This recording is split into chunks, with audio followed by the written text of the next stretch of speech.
जो लोग खेती को ही अपनी आजीविका का जरिया बनाना चाहते हैं, उन लोगों को चंबा प्रखंड के चोपड़ियाल गांव निवासी प्रगतिशील काश्तकार खुशीराम डबराल से सीखना चाहिए। वह किस तरीके से खेती कर रहे हैं उसको जानना, समझना और देखना चाहिए। खुशीराम डबराल प्रगतिशील काश्तकारों में आज एक मुख्य नाम है। वह जिस प्रकार से खेती कर रहे हैं औरों के लिए किसी प्रेरणा से कम नहीं है। खुशीराम डबराल की उम्र इस समय 52 वर्ष है और उन्होंने इंटर तक विज्ञान वर्ग से पढ़ाई की। वह चाहते तो उस समय पलायन भी कर सकते थे, लेकिन उन्होंने पलायन करने के बजाय खेती को ही आजीविका का जरिया बनाया। शुरुआती दौर में वो सामान्य रूप से जैसे पहाड़ों में खेती होती है उसी प्रकार से खेती करते थे, लेकिन उसके बाद उन्होंने कृषि विश्वविद्यालयों, उद्यान विभाग, कृषि विभाग और जो हमारे कृषि संस्थान हैं उनके वैज्ञानिकों से सलाह लेकर उनके मार्गदर्शन में वैज्ञानिक रूप से खेती करना शुरू किया और पिछले 1.5 दशक से वे विशुद्ध रूप से वैज्ञानिक तरीके से खेती कर रहे हैं। दर्जनों प्रकार की सब्जियां, बागवानी के साथ साथ मशरूम उत्पादन कर भी वे प्रतिवर्ष लाखों रुपए कमाते हैं। उन्हें ब्लॉक, जिले स्तर पर कई पुरस्कार मिल चुके हैं और इस बार राज्य और राष्ट्रीय स्तर पर भी उन्हें पुरस्कार मिल रहा है।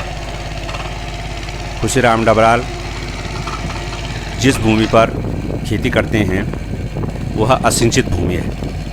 वे बरसाती पानी का संग्रह करते हैं, उसके लिए उन्होंने टैंक बना रखे हैं और बरसाती पानी का संग्रह कर उसी फसलों की सिंचाई भी प्रयोग में लाते हैं। वह पूरी मेहनत के साथ, पूरी कर्मठता के साथ सुबह से शाम तक खेतों में डटे रहते हैं, मेहनत करते हैं, जिसका नतीजा यह है कि उनके खेत हरे भरे रहते हैं और दर्जनों प्रकार की सब्जियां, दर्जनों प्रकार के फल, मशरूम आदि जो उत्पाद वह उगा रहे हैं उसको बाजार में बेचते हैं और हर वर्ष लाखों रुपए की आय प्राप्त करते हैं।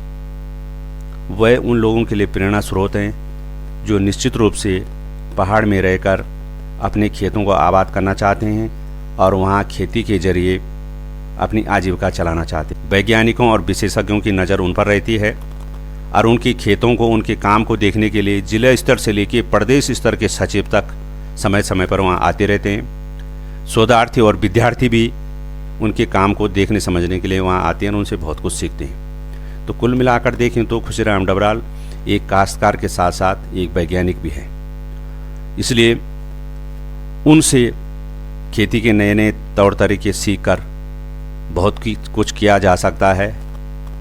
और जो लोग ये सोचते हैं कि पहाड़ों में कुछ नहीं होता है, पलायन ही एकमात्र विकल्प है, उनके लिए खुशीराम डबराल किसी प्रेरणा से कम नहीं है। और उन लोगों को सबसे पहले खुशीराम डबराल का काम देखना चाहिए, उनकी खेती के तौर तरीके देखने चाहिए, वह कितनी मेहनत करते हैं और किस तरीके से वह खेती करते हैं और कितना पैसा वो इस साल भर में कमा रहे हैं। इसको देखना और जानना है तो उनके घर गांव जाकर उनकी दिनचर्या को देखना होगा, उन्हें समझना होगा और उनके विचारों को जानना होगा।